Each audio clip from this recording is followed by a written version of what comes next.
Welcome to Age of Steel and Fire, where modern warfare meets raw power. Tanks, tactics, and thunder.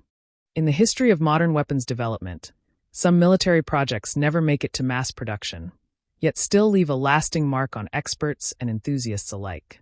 One such name is T-95, also known as Object 195, a next-generation main battle tank, once expected to revolutionize Russia's armored warfare doctrine.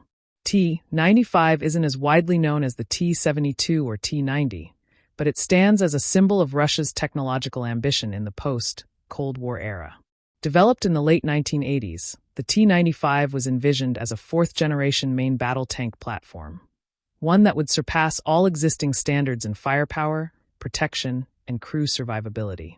Its most striking and controversial feature was its 152mm smoothbore main gun, the largest caliber ever mounted on a modern main battle tank. While Western tanks like the M1 Abrams, USA, and Leopard 2 Germany use 120mm guns, and Russian tanks like the T-90 and T-14 Armata use 125mm, the T-95 went far beyond with a cannon capable of penetrating any known armor of its time. But firepower wasn't its only innovation. The T-95 featured a remote-controlled turret, a revolutionary concept at the time. The three-man crew was housed in a separate armored capsule within the hull, protected by composite and reactive armor, significantly increasing their chances of survival in combat. This design would later be refined and implemented in the T-14 Armata. Despite its cutting-edge features, the T-95 never entered mass production. The project was officially canceled in 2010 after more than 2 decades of secretive development. The reasons: excessive costs, shifting defense priorities, and a strategic pivot toward the lighter, more modular Armata platform. Though it never saw battle, the T-95 remains a symbol of bold military engineering. It represents a time when Russia was willing to push the boundaries of conventional tank design in pursuit of battlefield dominance. A steel monster that could have changed the game had it been unleashed. In the next part of our video, we'll dive deeper into the T-95's development journey, from the Ural-Vaganzavod Design Bureau to its rare public appearances at military expos. But first, let's explore what made this tank such a technological marvel. To understand why the T-95 became a legend that never saw the battlefield, we need to rewind to the late 1980s, a time when the Soviet Union was facing deep political and military upheaval. Amid this turbulence, the need for a next-generation main battle tank became urgent, aimed at maintaining superiority over Western rivals. The T-95 project, codenamed Object 195, was assigned to Ural-Vaganzavod, Russia's largest tank manufacturing plant and the birthplace of the T-72 and T-90. From the outset, the goal was to create an entirely new platform, not based on any existing chassis or legacy design. The T-95 was envisioned as a technological leap forward, with a 152mm smoothbore cannon, unprecedented in modern tank warfare, a remote-controlled turret, a bold concept to maximize crew protection, and advanced fire control systems, integrating radar, infrared sensors, and ballistic computers. Throughout the 1990s and early 2000s, the T-95 was developed in secrecy. Only a few blurry images and leaked technical drawings surfaced, fueling speculation among military analysts. Some reports suggest that prototypes were tested at proving grounds near Nizhny Tagil, but no official public display ever occurred. Western experts kept a close eye. The idea of Russia fielding a tank with a 152mm gun prompted NATO to reassess the armor capabilities of tanks like the Challenger 2 and M1 Abrams. The T-95 was expected to debut at RAE 2009, Russian Arms Expo, but only a scale model was shown. Satellite imagery hinted at prototype movement within testing zones, yet Russia's Ministry of Defense remained silent. In 2010, then Defense Minister Anatoly Serdyukov officially canceled the T-95 project, citing it as obsolete and misaligned with modern strategy.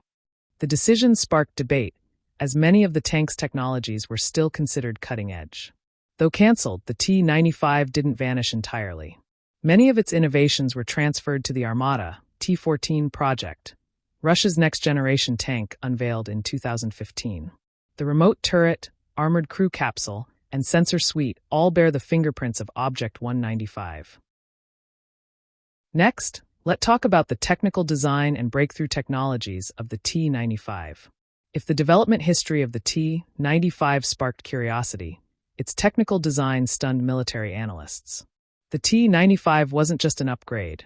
It was a radical leap in engineering, packed with technologies never before seen in any main battle tank.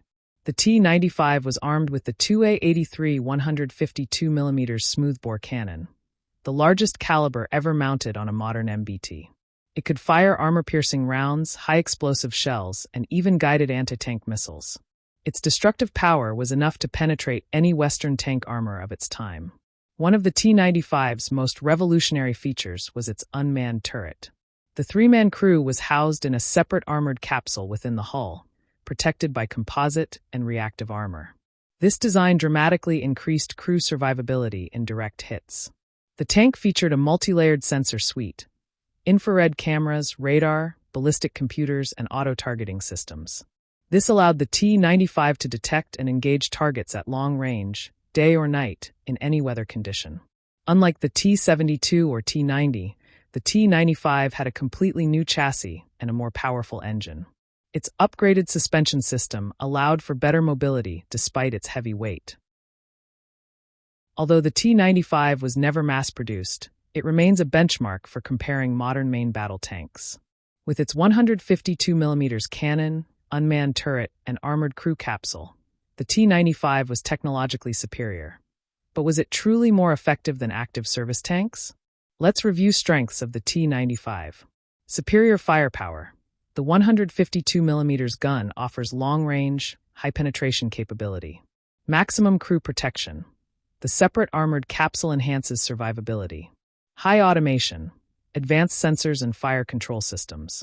The above three strengths also lead to three potential weaknesses of the T-95. Heavy weight. Larger gun and thicker armor reduce mobility.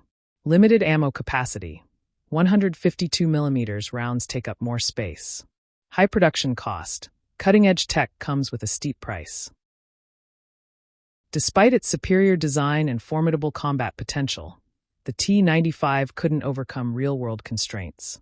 Its cancellation in 2010 wasn't just a strategic decision. It was a reminder of the gap between technological ambition and practical deployment. Packed with cutting-edge features.